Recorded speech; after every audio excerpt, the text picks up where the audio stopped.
thug life moments of famous pirates. They have always been romanticized as the ultimate rebels of the sea, defying authority and living by their own rules. Beneath the legends of buried treasure and swashbuckling adventure, many pirates were known for their ruthless and audacious actions, embodying what we might call thug life in today's terms. From daring heists to brutal battles, these moments defined their fearsome reputations and secured their place in history. One of the most infamous pirates to ever sail the Caribbean was Edward Teach, better known as Blackbeard. His reputation as a fearsome and ruthless pirate was well earned, but perhaps no moment encapsulates his thug life attitude better than his blockade of Charleston in 1718. Blackbeard's crew captured several ships and held the entire port city hostage for several days. His demand? A chest of medicine. The audacity of the act, holding an entire city ransom not for gold or jewels but for medicine, demonstrated his power and control over the region. It was a move that not only showed his ruthless pragmatism, but also his understanding of psychological warfare. He knew that the fear of what he might do was often more powerful than the actual act itself.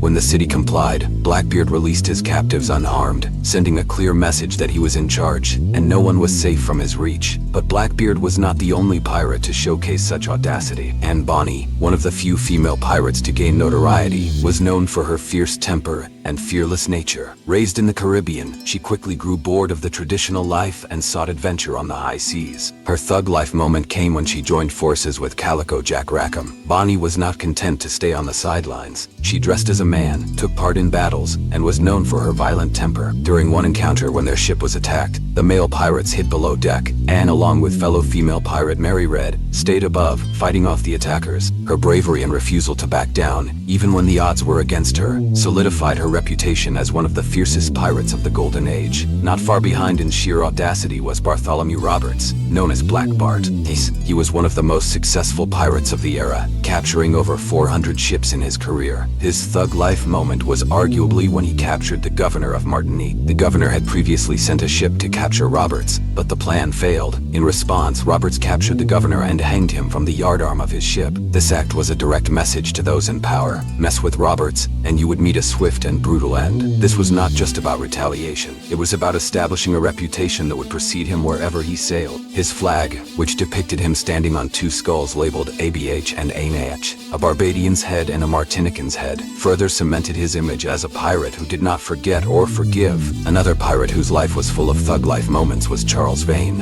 Unlike many pirates who sought fame and fortune, Vane was driven by a deep-seated hatred for authority. He was notorious for his cruelty, often torturing captives for information or simply for pleasure. His thug life moment came during his escape from Nassau, a pirate stronghold that had been offered a pardon by the British government. Vane refused the pardon, viewing it as a betrayal of the pirate way of life. When his ship was surrounded by a superior British force, Vane ordered his men to set their ship on fire and ram it into the enemy. The British were forced to retreat and Vane escaped. This act of defiance, choosing destruction over surrender, epitomized his commitment to the pirate code, even in the face of certain death. Of course, no discussion of pirate thug life moments would be complete without mentioning Captain William Kidd. Kidd's story is a complex one, as he started as a privateer with a commission from the British government to hunt down pirates. However, circumstances and perhaps a series of bad decisions led him to become a pirate himself. His most infamous moment came when he attacked the Quetta Merchant, an Armenian ship laden with valuable goods. The capture of this ship marked his transition from privateer to pirate, a decision that would eventually lead to his downfall. However, it was not just the act of piracy that marked Kidd's thug life moment, but his subsequent attempt to justify his actions. Kidd tried to argue that the ship was actually owned by the French, enemies of Britain, and therefore a legitimate target.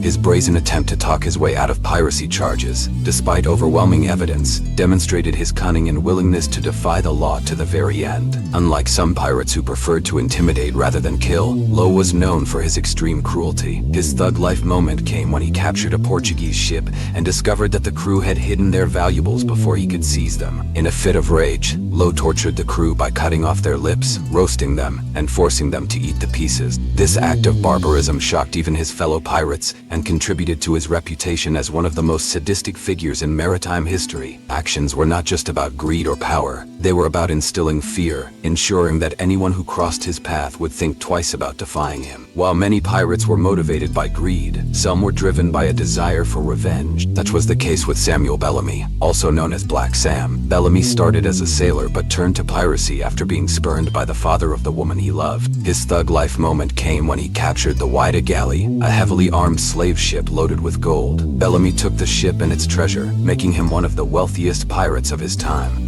However, instead of taking the treasure and retiring, Bellamy continued his pirating activities, driven by a desire to amass even more wealth. His ruthless efficiency and ability to capture heavily defended ships earned him a fearsome reputation. Tragically, Bellamy's career was cut short when the Whydah sank in a storm, but his legacy as one of the most successful pirates of all time endures. Another pirate who embodied the thug life mentality was Stede Bonnet, often referred to as the gentleman pirate. Unlike many pirates who came from humble beginnings, Bonnet was a wealthy landowner before turning to piracy. His thug life moment came not from an act of violence but from his audacity to choose a life of crime. Despite his privileged background, Bonnet purchased his own ship, the Revenge, and hired a crew, an unusual move for a pirate captain. His lack of experience, however, led to numerous mistakes, and he eventually teamed up with Blackbeard, who took command of Bonnet's ship. Despite his failures, Bonnet continued his life of piracy, even after being captured and pardoned. He resumed his criminal activities under the alias Captain Thomas, demonstrating his refusal to give up the pirate life. Bonnet's story is one of delusion and determination, as he clung to the idea of being a pirate despite overwhelming evidence that he was ill-suited for the role. Perhaps the most successful pirate in history, however, was Ching Shih, a Chinese pirate who commanded a fleet of hundreds of ships and thousands of pirates. Her thug life moment was not a single act of violence, but her ability to unite rival pirate factions under her command. Ching Shih established a strict code of conduct for her pirates, with severe punishments for those who disobeyed. Her leadership was so effective that she was able to defeat the Chinese Navy, Portuguese and British fleets, solidifying her control over the South China Sea. Ching Shih's reign was so powerful that the Chinese government eventually offered her a pardon and allowed her to keep her wealth in exchange for her retirement. Her ability to negotiate such favorable terms, after years of defying some of the most powerful naval forces in the world, marked her as one of the most formidable pirates of all time. As we delve into the lives of these notorious figures, it becomes clear that piracy was not just about theft on the high seas. It was about power,